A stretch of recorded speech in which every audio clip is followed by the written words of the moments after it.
खुलुमबाय। बेयो बड'लेण्ड इंखं टेलिभिजन। दिनैनि रादाबखौ फरायदों आं प्रणय दैमारि। दानिया गाहाय रादाबाव दङ। प्रमद बर'आ मागो फोरबोनि गाहाम हामलायथि बावहरदों। बजालिया आसामनि 34थि जिल्ला जाबाय।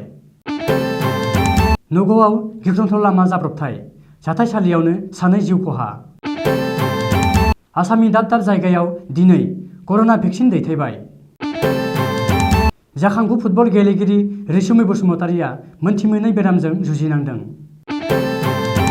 रेलिया सोलिबाय थानाय समावबो समाइल फरायसालिनि गेलेनाया सोलिबाय थादों। पाकिस्ताननि मेथाइ रोजाबगिरिया भारताव जानाय आबादारिफोरनि बिग्रायखांनायनिफ्राय थुलुंगा मोननानै मेथाइ फोसावदों। दानिया आबुं रादाब।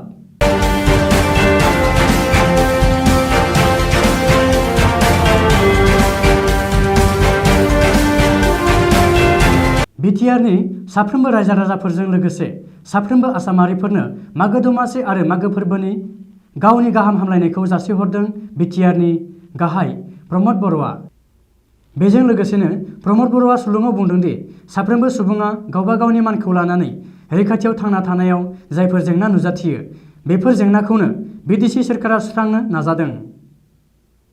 हाग्रामा महिलारिनि 17 बोसोर खुंथायनि समाव मा मावलांखो बेखौ रायजोफोरा नुखादों। हाग्रामा महिलारिया खुंथायखौ थेर-बेथेर खालामदोंमोन। बबेखानि लुथिनायजों लोब्बा थानाय साफ्रोमबो सुबुङानो जोबथेसालियाव थांनांगोन होननानैबो बिटिसिनि गाहाय प्रमद बर'आ दिनै खौरांगिरिनि सिगाङाव बुंदों। मख'नो गोनांदि बरपेटा जिल्लानि सिङाव थानाय बजालि महकुमाखौ मैया मंगलबार खालि दरसे आबुं जिल्ला महरै अफिसियेलि फोसावबाय। रायजो बेंगिरि प्रफेसार जगदीश मुखीआ गांसे नटिफिकेसन जारि खालामनानै बजालिखौ दरसे उदां जिल्ला फोसावबाय। बजालि महकुमाखौ दरसे गोदान जिल्ला सोरजिनायनि बिलखौ बिजेपि दैदेननाय आसाम सोरखारा थांनाय 2020 मायथाइयावनो बिधान सभायाव पास खालामखानाय जादोंमोन। बबेखानि मैया रायजो बेंगिरिया बजालिखौ आबुं जिल्ला फोसावनायनि उनाव गिबि मन्त्रि सर्बानन्द सन'वालआ गोजोननाय फोरमायदों आरो मागो फोरबोनि समाव फैनाय बे मोजां खौराङा बजालिनि रायजो राजाफोरनो जौगाखांनायनि मोनसे गोदान खाबु होगोन होननानै बुंदों। नगाव जिल्लानि कटियातली पुलिस थानानि बेन्दोङाव थानाय रेंबेंआव जानाय गिख्रंथाव लामा जाब्रबथायाव 2 सुबुङा जाथायसालियावनो जिउ गोमायो आरो गुबुन 3 गोब्राबै जखम जायो। मैया मोनाबिलियाव जादों बे गिख्रंथाव लामा जाब्रबथाया। आधार कार्डनि खामानिखौ फोजोबनानै AS01EM 9657 नम्बरनि बोलेर' गारिजों दिपुआव फैगासिनो थानाय समावनो उल्था बिथिंनिफ्राय फैनाय गंसे ट्राकजों मोगा-मोगि सौग्रावलायो। ट्राकआ रं साइडजों फैनायनि थाखायनो बे गिख्रंथाव लामा जाब्रबथाया जादों होननानै सुलुङाव मिथिनो हादों। बे जाब्रबथायाव बोलेर'आ जोबोर गाज्रियै खहा जानायजों लोगोसे 2 सुबुङा जाथायसालियावनो जिउ गोमायो आरो गुबुन 3 गोब्राबै जखम जायो। बबेखानि बे जाब्रबथायाव जिउ गोमानाय 2 सुबुंखौ सिनानन्द बे 28 बोसोर, चन्दर सिंह हानबे 32 बोसोर होननानै सिनायथिदों आरो जखम जानायफोरखौ फारियै चित्तर सिंह तिरन 35 बोसोर, अरुण किलिं 25 बोसोर, तापस दास 30 बोसोर होननानै सिनायथिदों। आसामनि सावस्रि बिफाना दिनै रायजोनि खना-खनला कर'ना भेक्सिन दैथायहरबाय। फैगौ 16 जानुवारि खालिनि गिबि खोन्दोनि कर'ना भेक्सिन होनायखौ नोजोर होनानै दिनै रायजोनि दाब जायगायाव कर'ना भेक्सिन दैथायहरनाय जाबाय। मख'नो गोनांदि मैया मंगलबार खालिसो स्पेसियेल उरांनि जोहै फार्स्ट बैचनि कर'ना भेक्सिनखौ हादरनि राजथावनि दिल्लीनिफ्राय आसामाव लाबोनाय जादोंमोन। आसाम आरो मेघालया सा-सानजानि ओनसोलनि गेजेराव गिबि बैच कर'ना भेक्सिन मोननो हानाय 2निल' रायजो। रिपर्ट बादिब्ला मैया मोन 20 कनसाइनमेन्ट कर'ना भेक्सिनखौ सा-सानजा ओनसोलनि थाखाय लाबोदों। बेनिनो मोन 17 कनसाइनमेन्टखौ आसामाव बोख्लायनानै मोन 3 कनसाइनमेन्टखौ मेघालयआव लांनाय जायो। मिथिनो मोननाय बादिब्ला फैगौ 16 जानुवारि खालि हादरनाङै 5 लाख सुबुंफोरनो कर'ना भेक्सिन होनाय जागोन। बेनिनो आसामाव सा 7,400 सुबुंनो कर'ना भेक्सिन होगोन। बबेखानि आसामनि गासैबो जिल्लानि जिल्लायारि देहा फाहामसालि, गंफ्रोमबो मेडिकेल कलेज, देहा फाहामसालि आरो माखासे सायख'जानाय सावस्रि बिफानफोरखौ लानानै गासै मोन 74 मिरुफोराव गिबि खोन्दोनि कर'ना भेक्सिनखौ होनो थाम-थिम खालामदों होननानै सुलुङाव मिथिनो हादों। रिपर्ट बादिब्ला 1,89,000 मुं थिसनजानाय सुबुंफोरनि गेजेराव 1 लाख सुबुंनो गिबि खोन्दोआव कर'ना भेक्सिन होनाय जागोन। चिरां जिल्लानि सिङाव थानाय 2 नं खासिखत्रा गामिनि थागिबि बर'नि सासे जाखांफु आइजो फुटबल गेलेगिरि रैसुमै बसुमतारिया मिथिनो मोनै बेरामजों गोग्लैसोनानै थानाय खौरांखौ आसामनि आरो दाब दाब जायगानि खायसे सुबुंफोरा गोथौयै दुखु मोननाय फोरमायदों। मोनथिनाय बादिब्ला रांनि आंखालाव बेरामिखौ मोजां फाहामसालियाव मोजां फाहामथाय होनो हायाखै। बेनिखायनो रैसुमै बसुमतारिखौ मोजां फाहामसालियाव फाहामथाय होनो रांनि मदद नांगौ जादों होननानै मोनथिनाय जादों।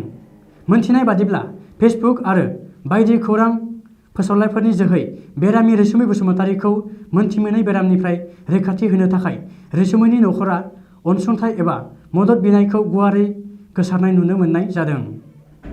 अन्नानै जा एसे मदद आरो हेफाजाब होयो बेखौनो रैसुमैनि नखरा लुबैदों। बे महरै होखानायबो जादों दि बिफा रबीन्द्र बसुमतारि, बिमा नसि बसुमतारि, गामि 2 नं खासिखत्रा, लाइजाम सोग्रा खासिखत्रा, थाना सिडली, जिरा चिरां, मबाइल नं 60026298633। सलेमाव बे बारनि मंगलबारनि हराव लाइमोननि गेलेनायाव बाथ्रा दान्थेलायनाया सोलिबाय थादोंमोन। गोजांनाय बोथोरनि खेलाया आरो मोननैसोल' हाप्ता दंबावो। बिमा बिफा आरो फरायसाया नोगोरनि स्कुल बर्डजों गेलेनो थाखाय फैफिननो थिनदों। बर्डआ बुंदों दि हानायमानि बे हाबाफारिखौ मावनो नाजागोन, नाथाय दानि थाखाय सोलोंनांगौखौ फोजोबग्रोनांगोन। स्पार्टन जुनियर केनेडी स्किल्सआ बुङो दि बेयो बैनो जाय आंखौ मोजां मोनदोंमोन। स्किल्सआ बास्केटबल गेलेयो, दर्जनसे फरायसा आरो नखरनि बिगोमामोननि गेजेराव सासेमोन, जाय खोला सलेम इन्टारनेशनेल बर्ड मिटिंनि बाहेरायाव ज' जादोंमोन। बियो आरो लोगो ब्रायन बेबेनआ बुंबाय दि गेलेनाया बिनि थांखि आरो फरायसालिनि फोरोंथायनिख्रुइबो बांसिनै गोनांथि गोनां। मख'नो गोनां दि जेब्लासिम गासै फोलेरा कभिड-19नि गोहोमजों मोगा-मोगि जानो गोनां जादोंमोन, अब्ला जों सानदोंमोन दि बियो गेलेनायनि थाखाय रैखाथि गोनां नङा होननानै लेङाइ दिथागिरि डक्टर हर्टिक्स हिक्सआ बुंदोंमोन। लोगोसे हिगआ बुंदोंमोन दि गेलेनायखौ आरोबाव फिन जागायफिननो थाखाय सलेमआ गावनि मेट्रिक्सआव सोलाय-सोल' खालामनाय नङा। भारताव जानाय आबादारिफोरनि बिग्रायखांनाया फिल्म इन्डास्ट्रिनि गोबां फावगिरिफोरनिफ्राय थुलुंगा मोनदों। मख'नो गोनांदि दिलजीत दोसांझ, प्रियंका चोपड़ा आरो सौरभ भास्करमोन बादि महरगिरिफोरा जांख्रिखांनायाव बाहागो लादों। लोगोसे पाकिस्ताननि मेथाइ रोजाबगिरि जवाद आहमदआ किसाना मुंनि दोंसे मेथाइ फोसावदों। 3 मिनिटनि मेथाइनि ट्रेकआव महम्मदआ मेथाइनि गेजेरजों फोरमायदों दि आबादारिफोरा समाजाव माबादि बिहोमा होयो आरो समाजनि माखासे बिथिंजों एबा जिउजों माबोरै जुजिनांगौ। मेथाइया फोरमायो दि आबादारिया जेखौ जायो बयबो बेखौनो जायो। जेब्ला आबादारिया गाया फुवा अब्ला बयबो उखैनायजों थैनो गोनां जागोन। बे किसाना मेथाइया मुलुगाव आबादारिफोरनि थाखाय दोंसे जांख्रिखाङारि मेथाइ, जाय आबादारिफोरखौ थुलुंगा होनो आरो गावनि मेथाइनि थाखाय जुजिनो थाखाय लामा दिन्थियो। बेयो जवाद आहमदनि गेजेरजों गासैबो मुलुगारि आबादारि जांख्रिखांनायनि थाखाय मोनसे बावसोमनायनि मेथाइ ट्रेक दिहुननाय जादों। दिनैनि रादाबा एसेनोसै। गोजोन्थों।